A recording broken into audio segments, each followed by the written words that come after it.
أبويا شيعي وأمي شيعية وعشيرة أبويا شيعة وعشيرة أمي شيعة.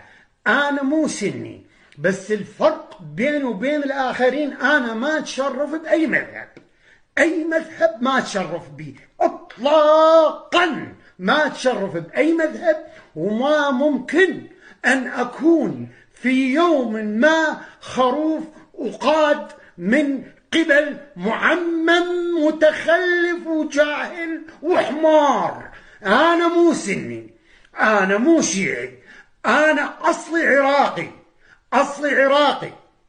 بعض الأخوة الأعزاء جدا جدا جدا علي يتمنون مني ألا أتطرق للمراجع.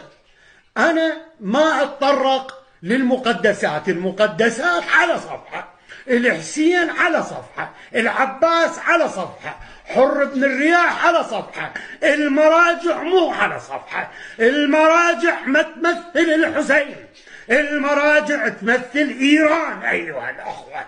الصدر وأبوه ورجل خالته يمثلون إيران، الحكيم وأبوه ورجل خالته يمثلون إيران. السيستاني لقب مو البصري ولا العماري ولا البغدادي ولا الواسطي، لقب السيستاني، يعني إيراني، يعني مرجع.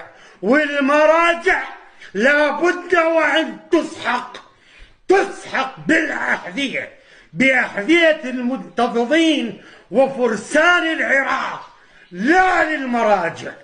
الويل الويل للمراجع. دمار العراق من وراء زت المراجع، التخلف من وراء المراجع، الدعارة بالعراق من وراء المراجع. الناس تمشي مئات الكيلوات بدون هدف ولا على التعيين من وراء المراجع.